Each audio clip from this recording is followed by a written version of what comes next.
세 번째 날을 맞이했습니다. 우리가 천국에 대한 그런 말씀을 함께 계속 나누고 있습니다. 사람들은 죽으면 어떻게 될까?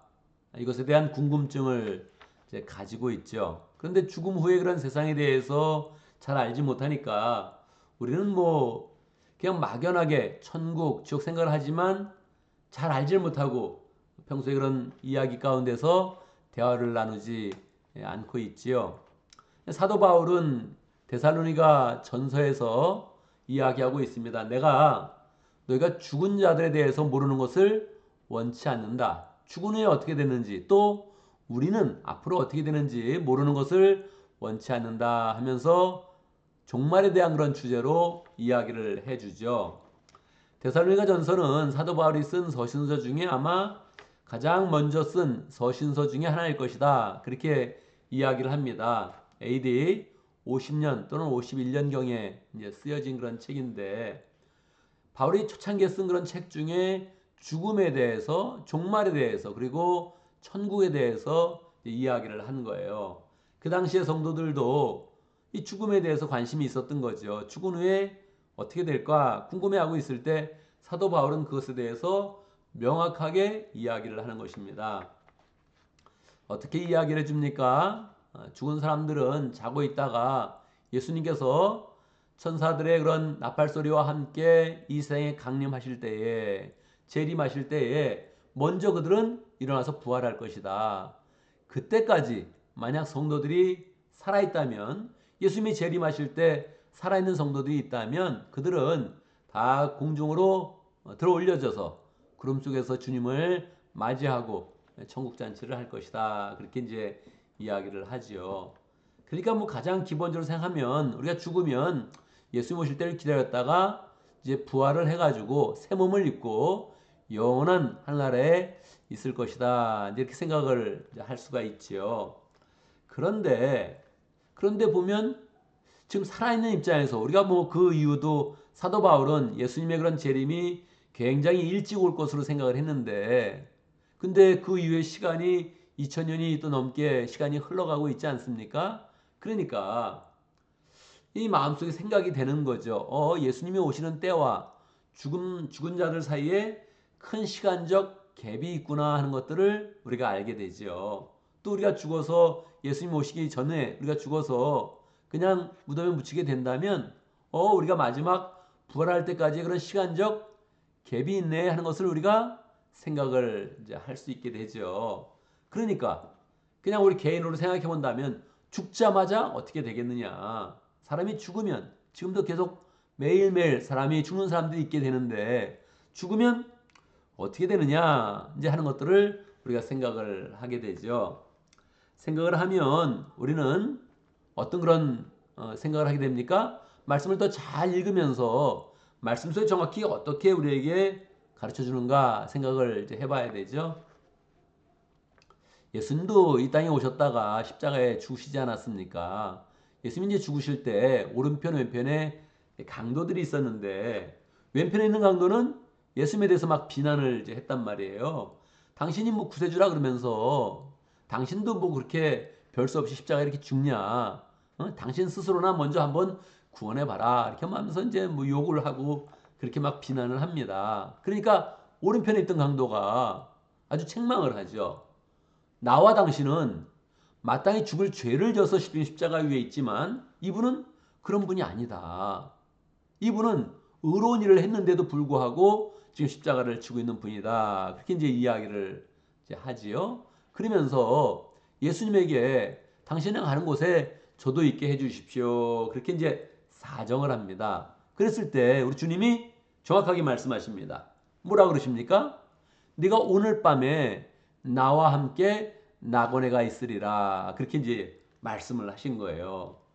사도 바울의 그런 말씀, 또 다른 그런 성경의 말씀도 중요하지만 예수님이 직접적으로 하신 그런 말씀이 가장 중요하잖아요. 우리가 가장 많이 묵상을 이제 해야 되죠.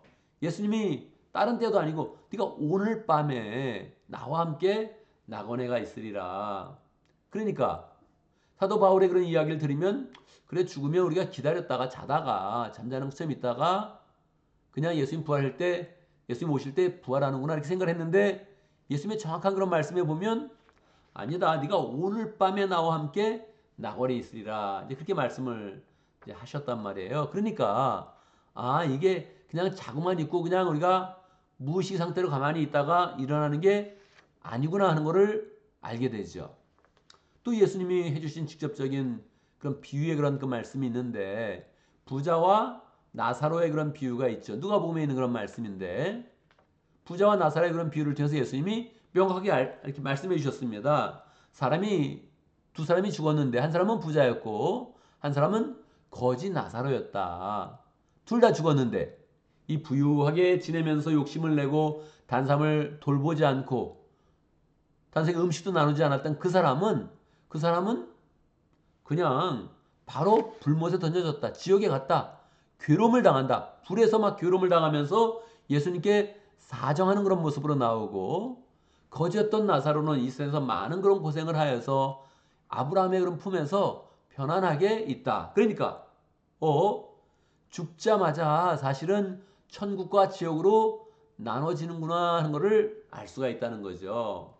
우리가 성경을 볼 때 하나만 보지 말고 전체적인 그런 성경을 보는 게 굉장히 중요하죠. 그런데 이 책 해보는 어떤 그런 이야기를 할 때 굉장히 끝까지 성경을 깊이 묵상하면서 성경의 구절을 인용하면서 성경에 있는 그런 단어와 문장을 사용하면서 깊이 우리를 천국에 대한 그런 상황을 우리에게 인도하고 있는 거예요. 예수님이 이 말씀은 이제 비유로 말씀하셨기 때문에 그냥 설교를 하신 게 아니라 비유로 말씀하셨기 때문에 그건 비유다 이렇게 얘기하는 사람들이 있거든요. 그러니까 더 많은 그런 예들을 계속 이제 가져와서 함께 생각을 해보게 만드는 거죠. 예수님이 이제 변화산상에 있었을 때 모세와 엘리야가 나와서 예수님하고 대화를 그 변화산상에서 하잖아요. 그러니까 이 랜디 알콘 목사님은 이야기하는 겁니다. 모세와 엘리야가 죽으면 원래는 가만히 죽은 채로 있어야 되는데 그렇지 않다는 거예요. 어떻게 했어요? 살아났다는 거죠. 살아나가지고 지금 예수님께 지금 와 있다는 거예요. 그 예수님과 대화도 나누고 예수님의 십자가 사건에 대해서 모세와 엘리야가 예수님을 위로하면서 대화를 지금 하고 있다는 거예요. 그러니까 죽은 달은 다 자고 있는 것이 아니다 하는 것이 명확히 이제 알게 되는 것이죠. 한두 곳만 있는 게 아니에요. 여러 곳에서 죽은 자들이 살아있구나 하는 것들을 알 수 있죠. 사무엘 같은 그런 경우도 사울이 그 뭐 접신하는 그런 사람을 통해서 불러왔을 때 사울이 나타나서 대화를 이제 하거든요. 그러니까 죽으면 그냥 가만히 무의식 상태에서 기다리는 게 아니라 어떤 활동이 있구나. 그러니까 천국과 지옥으로 가 있구나 하는 것을 명확히 이제 알게 된다는 거죠. 예수님이 설교 말씀하실 때도 그런 말씀을 하죠. 죽은 자들이 만약에 살아나지 않는다면 우리가 왜 아브라함의 하나님, 이삭의 하나님, 야곱의 하나님이라고 이야기를 하느냐. 살아났으니까 이미 지금 살아있으니까 그렇지 누가 죽은 자의 이름을 말하겠느냐. 하나님인데 죽은 자의 이름을 불어서 그 죽었던 사람의 하나님 말이 안 된다는 거예요. 아브라함과 이삭과 야곱은 항상 아브라함의 하나님, 이삭의 하나님, 야곱의 하나님 이야기했으면 지금 아브라함과 이삭과 야곱은 부활해 있다. 그렇게 이제 이야기를 하는 거예요. 살아나 있다. 산 상태로 있다. 요거를 이제 주님께서 이야기를 이제 해주시는 거예요. 더 명확하게, 죽은 사람들이 바로 천국과 지옥으로 나눠져 있구나 하는 그런 그 내용은 조금 전에 제가 읽었던 요한계시록 6장의 그런 그 말씀에서 알 수 있다는 거죠. 그러니까 이게 지금 뭘 얘기하는 겁니까? 죽자마자 바로 천국에 가고 죽자마자 바로 지옥에 간다면 마지막 백보자 심판이라고 이야기하는데 하얀 보좌에 앉으셔서 예수님이 하는 심판, 영원한 그런 불과 영원한 천국으로 가는 그러한 심판은 어떻게 되는 것인가 이렇게 이제 생각할 수 있는데 그 전에 우리가 영원한 하늘나라 이 책에서는 계속적으로 새 하늘과 새 땅 이런 용어를 이제 계속 사용하고 있죠. 성경에 있는 용어인데 그대로 요한계시록에 있는 그런 그 말씀, 이사야에 있는 그런 말씀을 통해서 우리가 정확하게 새 하늘과 새 땅, 하나님이 완벽하게 지으신 그런 천국으로 가게 될 것이다. 그게 새 하늘과 새 땅에 지어진 하나님 나라 천국이다. 이렇게 이제 이야기를 하는 거죠. 그런데 그곳에서 심판을 받고 영원한 그런 심판을 받고 최후의 심판을 받고 하늘나라와 지옥으로 가기 전에 우리가 죽자마자 보통 이제 신학자들은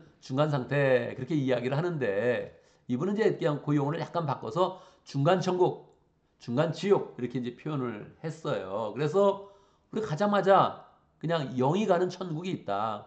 우리가 죽자마자 우리 영이 가는 지옥이 있다. 그러고 나서 마지막에 예수님이 재림하실 때 완전한 심판을 하시고 하나님이 모든 것을 정리하신 후에 영원한 천국, 영원한 지옥으로 정해진다. 이렇게 이제 정리를 이제 하는 겁니다. 요거는 우리 개혁주의 신학자 안토니 후쿠마도 정확히 이 부분에 대해서 자세하게 이야기를 하고 있는데 일반적으로는 죽은 후의 일이니까 더 많이 논의가 있지 않고 조금은 그냥 소강상세로 있었던 그런 내용이지요. 그런데 이분은 천국 신학을 강의하니까 정확하게 성경 구절을 계속적으로 나가면서 이 부분을 이제 명확히 하는데 이 부분을 조금 더 용어를 바꿔서 죽자마자 중간 천국, 중간 지옥으로 갔다가 기다렸다가 시간적 차이가 있으니까 기다렸다가 이제 영원한 천국과 영원한 지옥으로 정해지는 것이다. 그렇게 이야기를 한 것이죠. 그 내용은 제가 읽은 요한계시록의 그런 내용을 보면 더 많이 이해가 된다는 거예요.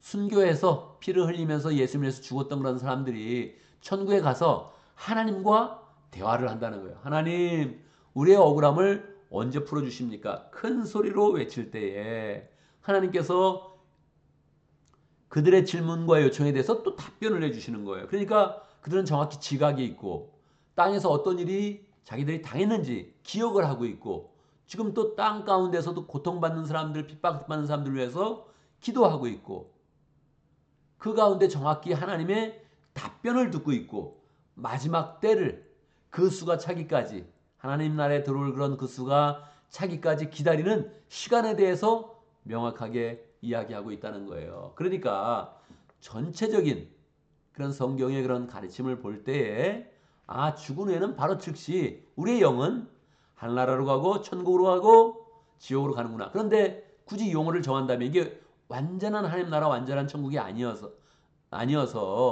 중간 천국, 중간 지옥으로 이야기를 하는구나. 그리고 예수님이 재림하신 그 시점에 맞춰서 물론 그게 지구상의 그런 시간인데 지구상의 그런 시간을 맞춰서 예수님께서 마지막으로 백보자 심판을 하신다면 그때 이제 영원한 천국, 영원한 하늘나라 이 책에서는 새 하늘과 새 땅으로 만들어진 그런 영원한 천국에 가게 되는 것이다. 그렇게 이제 정리를 하는 것입니다. 그런데 재미있게도 이 중간 천국은 사람들과 조금 더 교제를 하고 중간 천국에 있는 사람들이 이 땅을 위해서도 기도하고 중보 기도를 하고 하나님께 요청도 하고 땅에 있는 일들을 바라보면서 그 상황들을 인식하면서 하나님과 대화를 하고 있다는 거예요. 그래서 이 중간 천국은 더욱더 이 세상의 그런 삶과 조금 더 연관이 있다. 그렇게 이제 이야기를 이제 하는 것이지요.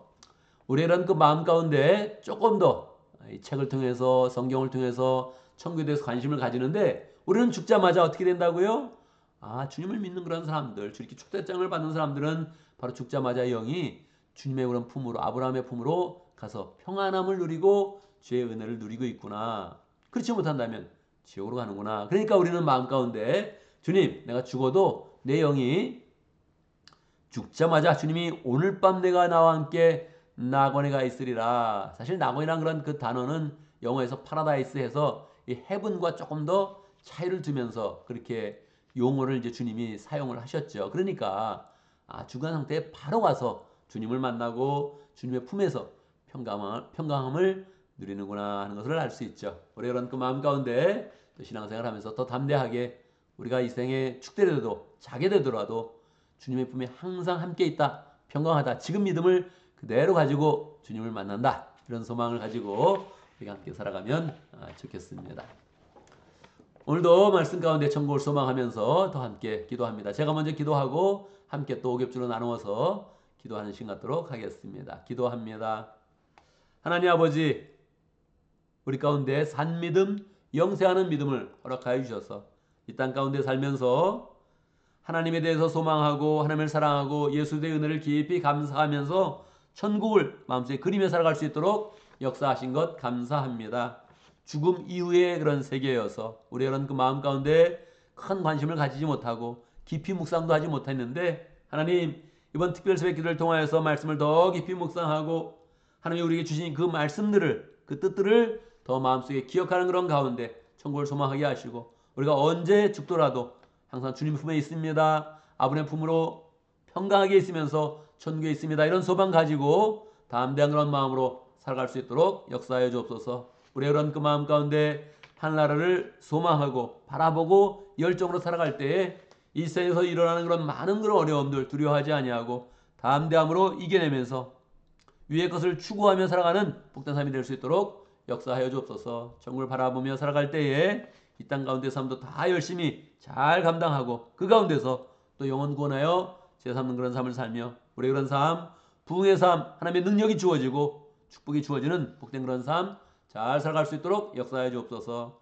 특별한 마음으로 하나님께 기도하고 있습니다. 아침 저녁으로 우리 열심으로 기도할 수 있도록 인도하시고 그 가운데 영혼을 품게 하시고 하나님이 주시는 소망을 바라볼 수 있도록 인도하여 주시고 우리가 삶 속에 있는 기도 제목들 이 기간 중에 또 해결될 수 있도록 각 사람의 그런 기도의 그런 그 모든 그런 마음과 생활들을 축복하여 주옵소서. 오겹주로 나누어서 기도할 때 하나님 또 사랑이 있게 하시고 사랑을 풍성히 나누게 하시고 서로 위로하고 격려하고 힘을 주는 복된 또 믿음의 가족으로 잘 세워질 수 있도록 축복하여 주옵소서. 기도하고 하루를 시작할 때 오늘에 일어나는 모든 일을 함께 해주시고 형통하게 하시고 하나님의 도우심을 입으며 모든 것 평강하게 잘 감당하도록 역사하여 주옵소서. 예수님의 이름으로 기도드리옵나이다. 아멘.